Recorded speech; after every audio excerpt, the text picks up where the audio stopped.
was 2014 when Narcan first got introduced into Mercer County. The police department started carrying the Narcan. I was driving down Princeton Pike early in the morning.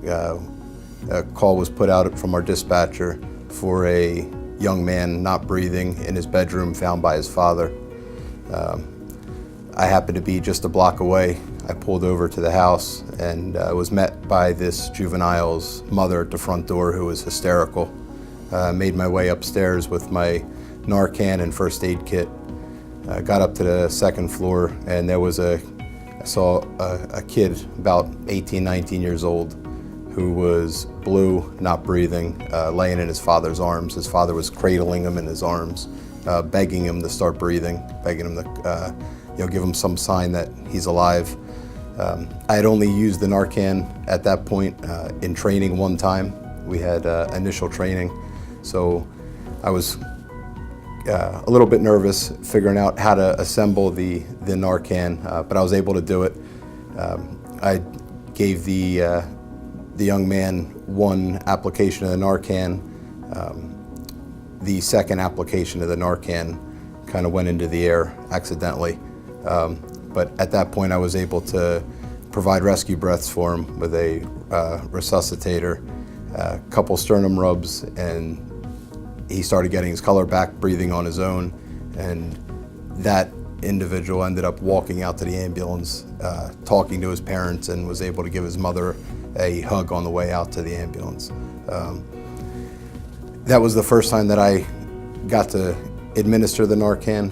I've seen heroin overdoses throughout my career, but usually the paramedics were the ones that would respond and give the Narcan intravenously. This was the first time that I got to do it, and to see the sheer terror on the parents' faces when their child's lifeless, blue, not breathing in their arms, and then to see their relief when he walked out the door maybe 15 minutes later was something for me to see. I've deployed it 2 other times. One was successful, one was not successful. But it is something that we're seeing more of. There's more heroin overdoses, particularly at the transient motels. As a result of the transient hotels and the increased heroin use, we do see an increase in property crimes such as burglary, residential burglary, petty stuff, unlocked vehicles, change from unlocked vehicles, lawnmowers and small items missing from sheds and garages, kids' bicycles, and these things are, the property as a result of the thefts is being used to either be traded or sold off to get more money for heroin. And the one big misconception that I found over my career is people associate heroin with poor areas or inner city areas, which isn't the case. I've seen a anesthesiologist and pulmonary surgeon's son who was addicted to opiates, pills and heroin both, at 15 years old.